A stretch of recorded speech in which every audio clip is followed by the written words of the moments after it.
Hello friends, welcome to my channel. Friends, మీకు మా video నచ్చినట్లయితే వీడియోని లైక్ చేయండి, అలాగే ఛానల్ని సబ్స్క్రైబ్ చేసుకోండి. ఈ వీడియో చాలా ఇంట్రెస్టింగ్గా ఉండబోతుంది, తప్పకుండా చివరి వరకు చూడండి. ఇక వీడియోలోకి వెళ్ళినట్లయితే, సునందాని చంపేసి ఆ నేరాన్ని ఆనందిపై వేయాలని చూసిన జీవన చెంప పగలగొట్టిన సునంద అసలు ఏం జరిగింది తెలుసుకోవాలి అంటే ఈ వీడియోని చివరి వరకు చూడండి.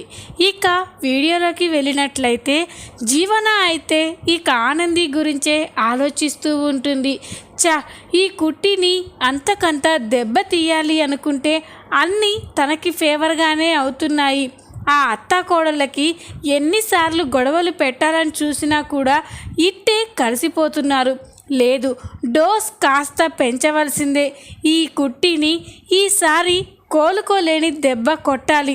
అలా కొట్టాలి అంటే ఏం చెయ్యాలి అని జీవన ఆలోచిస్తూ ఉంటుంది. అలా ఆలోచిస్తూ ఉండగా, అవును, ఇప్పుడు నేను వేయబోయే ప్లాన్ ద్వారా ఆ కుట్టి ఇంట్లో అందరి దృష్టిలో చెడ్డది కావాలి.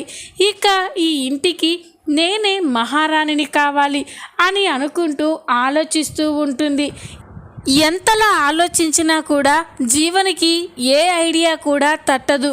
దాంతో నేను ఆలోచించలేకపోతున్నాను, ఇలాంటి విషయాలైతే పెద్దమ్మ బాగా హ్యాండిల్ చేస్తుంది అని ఇందుమతికి ఫోన్ చేస్తుంది. జీవన నుండి ఫోన్ రాగానే ఫోన్ లిఫ్ట్ చేసి, ఏంటే ఇప్పుడు ఫోన్ చేసావేంటి, ఏంటి విషయం అని అడుగుతుంది. అప్పుడు జీవన, పెద్దమ్మ, ఇక్కడ నేను నా డామినేషన్ని తట్టుకోలేకపోతున్నాను, అందుకే ఏదో ఒకటి చేసి ఆ కుట్టిని పూర్తిగా బ్యాడ్ చేసేయాలి. అలా చెయ్యాలి అంటే ఏం చెయ్యాలో అర్థం కావట్లేదు, అందుకే నీకు ఫోన్ చేశాను అని అంటుంది. అప్పుడు ఇందుమతి, ఏంటే నువ్వు ఏం చెప్తున్నావో నాకు ఒక్క ముక్క కూడా అర్థం కావట్లేదు అని అంటే, ఇక జీవన, ఏంటి పెద్దమ్మ, ఇక్కడ నేను ఎన్నో ప్లాన్లు చేసి ఆ కుట్టిని మా అత్తగారిని విడదీయాలని చూశాను, కానీ అన్ని ప్లాన్లు కూడా బెడిసి కొడుతున్నాయి. ఆ కుట్టిపై ఎంత కోపం వచ్చినా కూడా మా అత్తగారు, ఇంట్లో వాళ్ళు ఇట్టే కూల్ అయిపోతున్నారు, దాన్ని నెత్తిన పెట్టుకొని చూసుకుంటున్నారు అని చెప్పి జీవన అంటూ ఉంటే, ఇలా అయితే ఎలాగే ఆ ఇంటిని మొత్తం కూడా నీ గుప్పిట్లో ఎలా పెట్టుకుంటావు అని అంటుంది. అందుకే కదమ్మా నీకు ఫోన్ చేసింది, నువ్వేదైనా ఒక మంచి ఐడియా చెప్పు అని అంటుంది.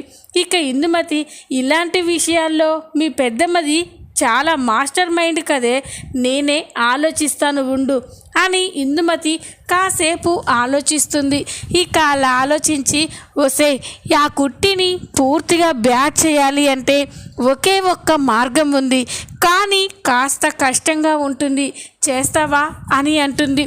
చెప్పు పెద్దమ్మ, ఈ ఇంట్లో ఆ కుట్టి బ్యాడ్ అయ్యి నేను మంచిదానిగా ఉండాలి అంటే ఎంత కష్టమైనా చేస్తాను, చెప్పు ఏం చెయ్యాలో అని అంటుంది. అప్పుడు ఇందుమతి, మీ అత్తయ్య గారిని చంపేయాలి అని అంటుంది. అది విని ఇక జీవన ఒక్కసారిగా షాక్ అయిపోతుంది. ఏంటి పెద్దమ్మ, మరీ ఇంత క్రిమినల్గా ఆలోచిస్తున్నావేంటి, మా అత్తయ్యని చంపడం ఏంటి అని అంటుంది.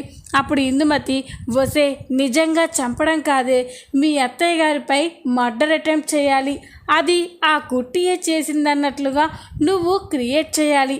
అలా చేసి ఇంట్లో అందరినీ నమ్మించగలిగితే ఇక జీవితంలో ఆ కుట్టిని మీ అత్తగారే కాదు ఎవ్వరూ క్షమించరు, ఇక ఆ ఇంటికి నువ్వే మహారాణి అవుతావు అని ఇందుమతి చెప్పగానే ఇక జీవన అయితే చాలా సంతోషపడుతుంది. చాలా మంచి ఐడియా ఇచ్చావు పెద్దమ్మ, నువ్వు చెప్పింది అది వర్కౌట్ అవ్వాలే కానీ ఇక ఆ కుట్టి జీవితంలో కోలుకోదు అని జీవన అంటుంది. చూడు, చాలా జాగ్రత్తగా ఈ ప్లాన్ని అమలు చేయాలి, ఏమాత్రం తేడా వచ్చినా కూడా నీ బతుకు మళ్ళీ గుడిమెట్ల దగ్గరికే వెళ్తుంది. ఇంట్లో నువ్వు ఆ కుట్టి మీ అత్తగారు ఉన్నప్పుడు మాత్రమే ఈ ప్రయోగం చెయ్యి అని ఇందుమతి చెప్పగానే, సరే పెద్దమ్మ అని అంటుంది. ఇక జీవన ఆ రోజు కోసమే ఎదురు చూస్తూ ఉంటుంది. అలా కొన్ని రోజులు గడిచిపోయిన తర్వాత ఒకరోజు సునందకి ఒంట్లో బాగోకపోయేసరికి ఇంట్లోనే ఉండిపోతుంది. ఇక శశికాంత్ చైతన్య ఆదిత్యాలు ఆఫీస్కి వెళ్ళిపోతారు. సునంద ఆనంది జీవన మాత్రమే ఇంట్లో ఉంటారు. ఇక అది తెలుసుకున్న జీవన అవును ఈరోజే సరైన సమయం, పెద్దమ్మ చెప్పిన ప్లాన్ని వర్కౌట్ చేయడానికి ఈరోజు మించిన మంచి రోజు లేదు. ఎలాగైనా ఈరోజు మా అత్తయ్య గారిపై మర్డర్ అటెంప్ట్ చేసి అది కుట్టియే చేసిందన్నట్లుగా, తనని తన పెద్ద కోడలు చంపేయాలని చూసిందన్నట్టుగా మా అత్తయ్య గారిని నమ్మించాలి అని అనుకుంటూ ఉంటుంది. ఇక సునంద పైన గదిలో రెస్ట్ తీసుకుంటూ ఉంటే కాసేపటి తర్వాత అత్తయ్య గారు కాఫీ తాగడానికి హాల్లోకి వెళ్తారు. అదే సరైన సమయం. ఆ టైంలో గనక అత్తయ్య గారిని వెనకాల నుండి మెట్ల మీద నుండి తోసేస్తే ఇక ఆ కుట్టియే ఇదంతా చేసింది అని నమ్మిస్తే నా ప్లాన్ సక్సెస్ అని ఇక జీవన అనుకుంటుంది. ఇక అందుకోసం ఆనంది లాంటి ఒక చీరని కట్టుకొని సేమ్ ఆనందిలా రెడీ అవుతుంది. ఇక సునంద ఎప్పుడెప్పుడు రూమ్లో నుండి కిందికి వస్తుందా అని ఎదురు చూస్తూ ఉంటుంది. కాసేపటి తర్వాత సునంద కాఫీ తాగడానికి మెట్ల మీద నుంచి దిగుతూ కిందికి వస్తుంది. అది తెలుసుకున్న జీవన ఇక ఎలాగైనా సునందాని మెట్ల మీద నుండి తోసేయాలి అని వెనకాలే దొంగలా వస్తుంది.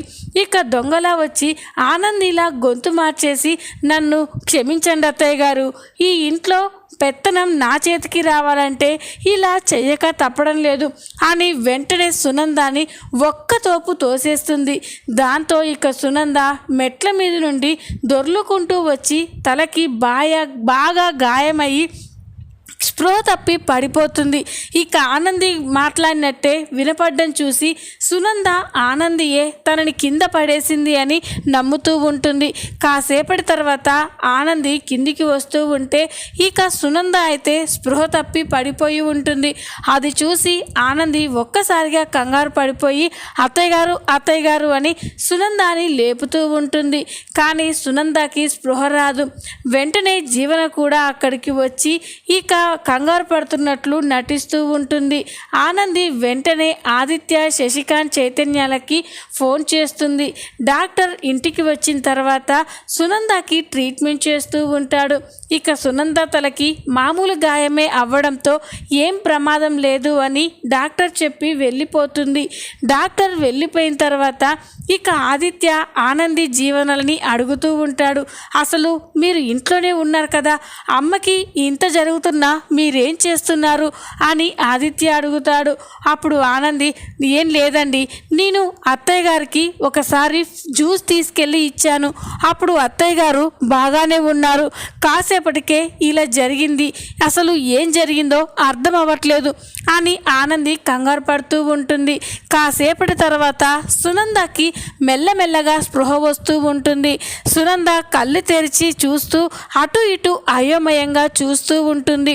అప్పుడే చైతన్య, మామ్ ఏమైంది మామ్, అసలు నువ్వు కింద ఎలా పడ్డావు అని అంటాడు. ఇక అప్పుడు సునంద కోపంగా ఆనంది వైపు చూస్తూ, నేను కాలు జారి కింద పడలేదురా, కావాలనే ఎవరు నన్ను చంపేయాలని వెనక నుండి తోసేశారు, అందువల్లే నేను కింద పడిపోయాను అని సునంద చెప్పగానే ఇక అందరూ కూడా షాక్ అయిపోతారు. అప్పుడే ఇక శశికాంత్, ఏంటి సునంద, ఏం మాట్లాడుతున్నావు నువ్వు, ఇంట్లో మనకు ఆనంది జీవన మన కోడళ్ళే ఉన్నారు, అలాంటప్పుడు నిన్ను ఎవరో తోసేయడం ఏంటి అని అంటే, ఎందుకండి అలా అంటున్నారు, మన కోడళ్ళలోనే ఎవరో నన్ను చంపాలని చూస్తున్నారేమో అని సునంద అనగానే ఇక ఆనంది జీవన షాక్ అయిపోతారు.